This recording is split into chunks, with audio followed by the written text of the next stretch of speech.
नमस्कार, सिद्धार्थ शुक्ल।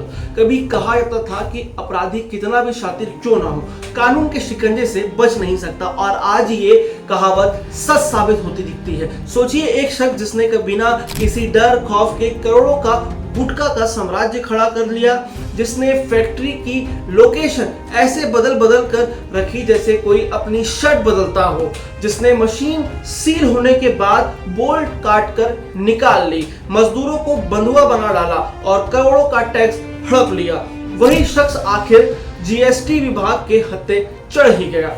ये कहानी है सितार गुटखा के कारोबारी गुरमुख जुमनानी की, जिसकी गिरफ्तारी ने पूरे प्रदेश को हिला कर रख दिया है।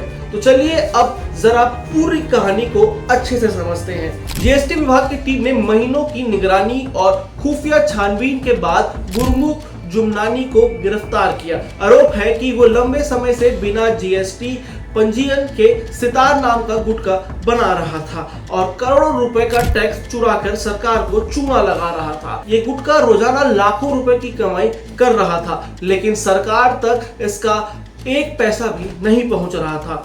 25 और 27 जून 2025 को जीएसटी की टीम ने जब दुर्ग और राजनांदगांव स्थित उनके कारखानों में छापा मारा तो तस्वीर जो सामने आई उसने सबको चौंका दिया।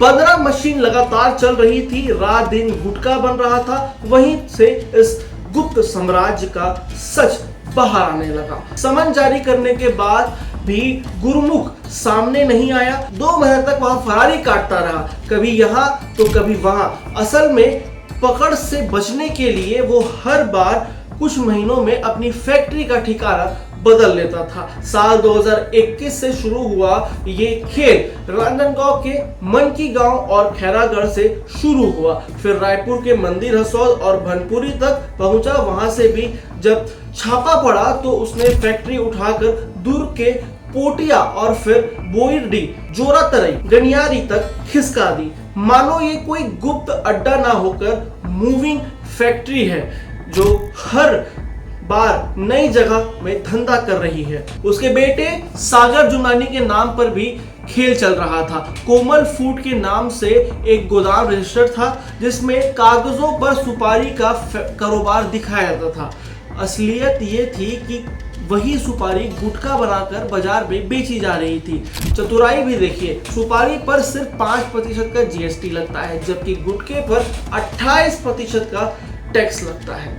यानी पूरे का पूरा टैक्स चुरा कर वो अपनी जेब भर रहा था और सरकार को करोड़ों का नुकसान पहुंचा रहा था। मार्च 2024 में ही जीएसटी विभाग ने उसके यहाँ छापा मारकर कच्चा माल पकड़ा था और करीब 50 लाख रुपए वसूले थे। खाद्य विभाग ने भी इसके 15 करोड़ की सुपारी जब्त की थी, लेकिन हर बार की तरह गुरमुख फिर से नया ठिकाना बनाकर धंधा चालू कर देता है।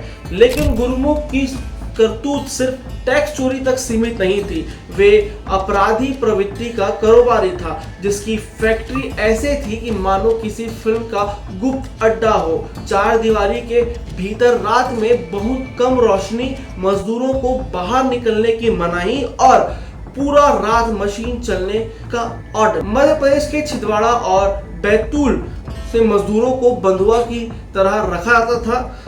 हर 3 महीने में मजदूर बदल दिए जाते थे ताकि कोई भी लंबे समय तक रहकर राज ना खोल पाए। जब भी सरकारी टीम फैक्ट्री सील कर जाती थी, गुरमुख कुछ दिनों बाद शेल उठाकर मशीनों को बोल्ट सहित निकाल लेता था और नई जगह फैक्ट्री खड़ी कर देता था। उसके खिलाफ गवाही देने वाले स्थानीय लोगों और प्रबंधकों ने साफ कहा कि असली मालिक वही है, लेकिन वो इतना शातिर था कि कभी भी जांच में सहयोग नहीं करता था, हर बार अफसरों को गुमराह करता था। आखिरकार 23 सितंबर को जीएसटी विभाग ने गुरमुख जुमनानी को जीएसटी अधिनियम की धारा 59 के तहत गिरफ्तार कर लिया।